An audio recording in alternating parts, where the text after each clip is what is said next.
Varicose veins కి సరైన చికిత్స కోసం సంప్రదించండి ఎవిస్ హాస్పిటల్. నమస్తే రమగారు. నమస్తే చే.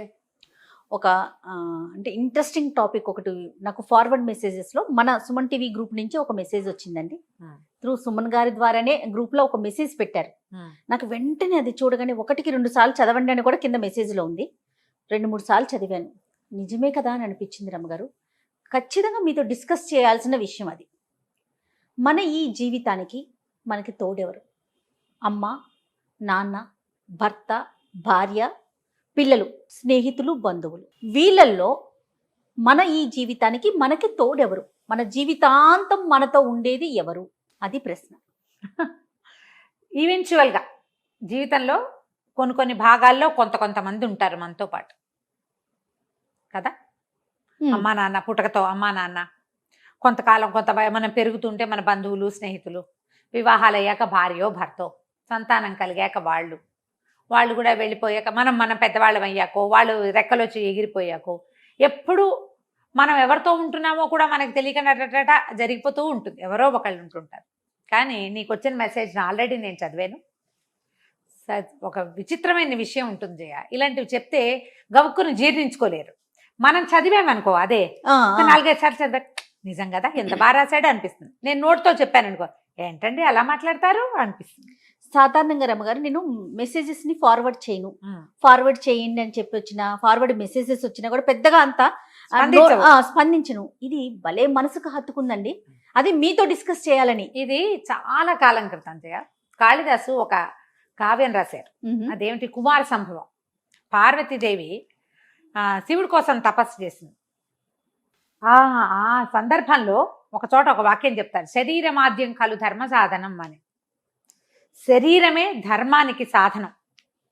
అది ఉంటే నువ్వు డాన్స్ ఆడు, నాటకాలాడు, మానయ్యి, పడుకో, నిద్రపో, ఏదో ఒకటి చేయి. శరీరం. ఇప్పుడు నువ్వు అడిగిన ప్రశ్నకి అక్షరాల సమాధానం శరీరం. మనతో పాటు ఉండేది మన దేహం, మన తోడు, మనతో పాటే మనతోనే ఉంటుంది. అదే నీ నిజమైన తోడు. దాన్ని నువ్వు ఎంత బాగా చూసుకుంటే అది నిన్ను అంత బాగా చూసుకుంటుంది. ఈ నేను అనే ఒక బ్రహ్మ పదార్థం ఉందా? ప్రతివాడికి ఒక ఈగో ఉంటుంది. నేను చేశాను, నేను తిన్నాను, నేను పడుకున్నాను, నేను చేశాను. దేనికోసం? నేను అనేది దేహం కోసం కదా. దేహం కోసమైనా నీకు ఇష్టమని పోసేస్తావు ఏదో ఒకటి దాంట్లోకి. నీకు అది పొట్ట ఒప్పుకోదు, శరీరం ఒప్పుకోవట్లా.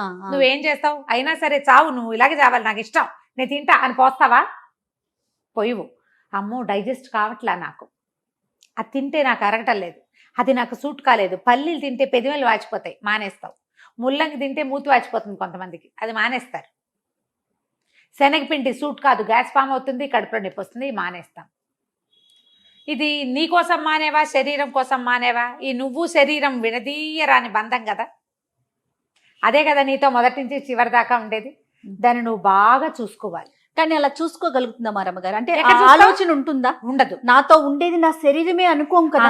మనం అలా అనుకోకుండానే చూస్తుంటాం జయ, చూస్తుంటాం. కానీ మన చుట్టూ ఉన్న బంధాలకి మనము ఇంపార్టెన్స్ ఇస్తాం, వాటికి ఎక్కువ ఇంపార్టెన్స్ ఇస్తాం. ఇప్పుడు నేను నాకే ఇంపార్టెన్స్ ఇచ్చుకుంటాను, నా శరీరానికే అని నేనని నీతో అనిపించి మీ అందరికీ చెప్పాను అనుకో, ఇంకేం పోయే కాలం తీరు కూర్చుని ఇలా మాట్లాడుతుంది అనిపిస్తుంది. కానీ మీరు అదే చేస్తారు, అదే చెయ్యాలి కూడా. నువ్వు పొద్దున్న స్నానం చేస్తావు, సోళ్ళు శుభ్రంగా, నువ్వు గ్లిజరైన్ సోప్ కాకుండా మామూలు సోప్ పెట్టుకుంటే పెటపెట్టలాడిపోతుంది, మండిపోతుంది. ఏం చేస్తావు? నూనె రాసుకుంటావు, లేదా క్రీమ్ రాసుకుంటావు, ఏదో ఒకటి రాస్తావా? అవును, శ్రద్ధ పెడతావు.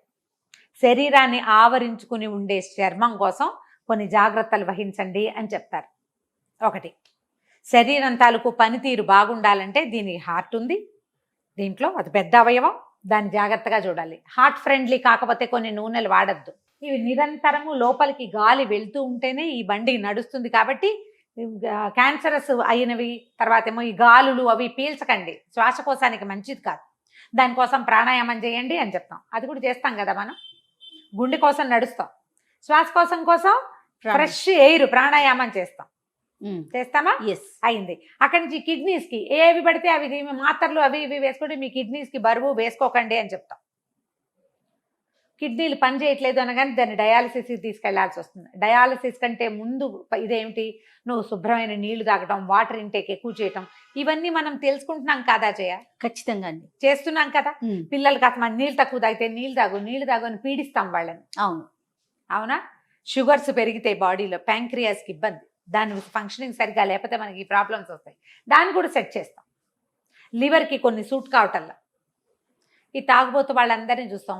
అసలు ప్రతిరోజు తాగటమే ఒక పద్ధతిగా ఉంది. ఇప్పుడు అందరూ తాగుతున్నారు అంటాం కదా, అదొక అలవాటుగా మారిపోయింది. మీ ఇంట్లో ఒక 10 ఏళ్ల పిల్లాడు ఉన్నాడు, అందరు తాగుతున్నారని వాడితో తాగిస్తావా? పోనీ రోజు తాగుతారు, నేను ఒక్కనే తాగుతున్నాను ఆ లోకంలో, అందరు తాగట్లేదా అనే తండ్రులు కానీ, మగవాళ్ళు కానీ, ఆడపిల్లలు కానీ, పోనీ తల్లులు కూడా, నేను ఒకదాన్నైనా, సొసైటీలో అందరు తాగుతారు, పార్టీ సేక్. ఈ వాక్యాలు వింటాం కదా అదే. ఏది నీకు 5 ఏళ్ల 8 ఏళ్ల మనవడు ఉంటే వాడికి కూడా రోజు కాస్త పోస్తావు నువ్వు?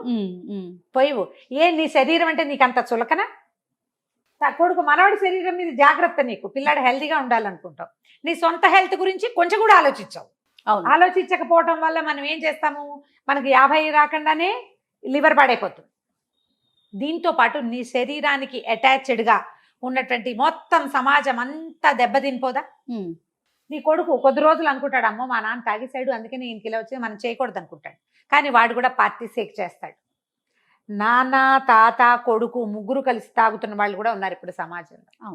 శరీరానికి ఇంపార్టెన్స్ ఇస్తే, శరీరం ఎందుకు మనకి ఇచ్చాడో భగవంతుడు దానికి గనక న్యాయం చేస్తూ ఉంటే, అది మనతో త్రూ అవుట్ ద లివింగ్, మన అంటే మొత్తం జన్మంతా మనతో సజావుగా ఉంటుంది. హాయిగా నీకు కావాల్సింది అంత కాకపోతే ఇంతైనా తిన్నిస్తుంది, బోల్డ్ కాకపోతే కొంచెమైనా తాగనిస్తుంది, నీ గాలి నువ్వే పీల్చుకునేలాగా చేస్తుంది. ఏదైనా నీ ముక్కుకు పెట్టి ఎవడైనా గాలి ఇచ్చే పరిస్థితి ఉండదు నీకు. జాగ్రత్త పడాలి కదా. అంటే శరీరం మీద కాస్తైనా శ్రద్ధ పెట్టాలి. ఈ మొత్తం పాయింట్ వెనకాలన్న మెయిన్ పాయింట్ ఏంటంటే, నీ శరీరమే నీ తోడు. ఆత్మశుద్ధి మనుషులకి ఎంత అవసరమో శరీర శుద్ధి కూడా అంతే అవసరం. దాన్ని జాగ్రత్తగా చూసుకో. అవేర్నెస్ లేదంటే ఇది వరకు ఉండేది జయ, మధ్యలో ఒక 30-40 సంవత్సరాల గ్యాప్లో మనకి విపరీతంగా ఫారిన్ కల్చర్ వచ్చేసి, నా లివింగ్, నా ఇష్టం, నా జీవితం, నా ఇష్టం, ఈ నా ఇష్టం అనే ఒక పాయింట్కి ఎక్కువ పీట వేసి, నా శరీరం అనే పాయింట్ పోయింది. నా ఇష్టానికి నేను తాగేస్తానంటావు. అవన్నీ తాగేసాక నీ శరీరం ఏమవుతుంది, ఎంతసేపు మనసుని సాటిస్ఫై చేస్తున్నావు, బాడీని కాదు నువ్వు చేస్తుంది. కాదు రమ్మగారు, తెల్లారు లెగిస్తే ఉరుకులు పరుగులు పెడుతున్నాం, శరీరానికి ఒకలాంటి అలసట వస్తుంది, కానీ దాన్ని కూడా మనం పక్కన పెట్టేస్తున్నాం. పరుగుల మీద, లేకపోతే డబ్బు సంపాదన, ఇంకా రకరకాల వ్యామోహాల మీదకో, రకరకాల బంధాల చుట్టే తిరుగుతున్నాం తప్ప శరీరం ఇదే మనతో ఉంటుంది. ఇప్పుడు మీరు ఇందాక అన్నట్లుగా జీవితాంతం మనతో ఉండేది, మనం ఉన్నంత కాలం మనతో ఉండేది శరీరం ఒకటే. ఈ ఆలోచన కొంత తగ్గింది కాదు? తగ్గిందంటే చెప్తున్నా కదా జయ, సెల్ఫ్ కి పీటేస్తారు. సెల్ఫ్ లో శరీరం లేదుగా. మరి సెల్ఫ్ లో శరీరం ఉంటే దానికి తగినంత నిద్ర, తగినంత నీళ్లు, తగినంత అన్నం, చెయ్యకూడని విశ్రాంతి, దాంతో పాటుగా నువ్వు ఏది దానికి ఇవ్వకూడదో అది ఇవ్వవు. నీ దగ్గర ఒక మోటార్ బైక్ ఉందనుకో, దాంట్లో ఏం పోస్తావు? పెట్రోలు, డీజిల్, అంతే కదా. మరి పంచదార పాకం భలే రుచిగా ఉంటుంది, పోస్తావు? ఎందుకు పోయావు? శరీరంలో లిక్కర్ మాత్రం పోస్తారు, అది పనికి రాదని తాగే ప్రతివాడికి తెలీదా జయ? అమ్మేవాడికి తెలీదా? తయారు చేసేవాడికి తెలీదా? దాన్ని మోతాదుగా తీసుకోవాలి, మందుగా తీసుకోవాల్సింది. అసలు దాని పేరే మందు, అంతే. దాని పేరే మందు. ఇది మందు తీసుకోవడం పోయి మందు కొట్టడంలోకి వచ్చింది.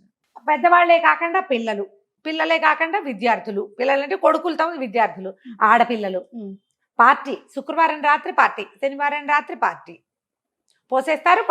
ఓకే, చెడు అలవాట్లు నిజంగానే చెడే, అదొక్కటే కాదు కదా. ఆహారం, ఎన్ని విషయాల్లో మనం శరీరానికి అనుగుణంగా ముందుకెళ్తున్నాం. అసలు శరీరం ఒకటి ఉందనే ఆలోచన ఎక్కడ ఉంటుంది? శ్రద్ధ ఉండదు. వేళకి స్నానం చేయటం ఉండదు, వేళకి పడుకోవటం ఉండదు, దాన్ని శుభ్రంగా తోమటం ఉండదు, దానికి ఏది సూట్ అవుతుందో అది చెయ్యటం ఉండదు. లోపలున్న ఇన్ని అవయవాలు, ఈ మెషిన్, ఇవేవి మనం చేసుకోలే. మనం ప్లాన్ చేసామా జయ? కాదు కదా. కాదు. మనం ఎక్కడ పుట్టాలో ప్లాన్ చేయాల, ఎలా పుట్టాలో ప్లాన్ చేయాల. ఒక దేహాన్ని ప్రకృతి మనకిచ్చింది. మన దేహాన్ని మనం కాపాడుకుంటే ప్రకృతిని కూడా కాపాడే ఇంటెన్షన్ ఏర్పడుతుంది మనకి.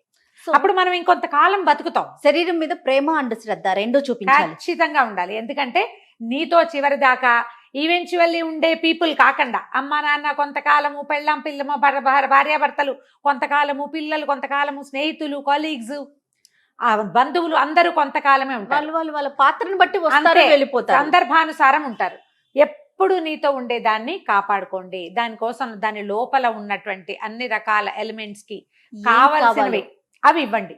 దాంతో పాటుగా ఈ శరీరాన్ని మీ యొక్క ఆత్మ ఏదైతే భరిస్తుందో ఆ ఆత్మశుద్ధికి సరైన ఆలోచన చేయండి. చిత్తశుద్ధి కావాలి కదా, Yes.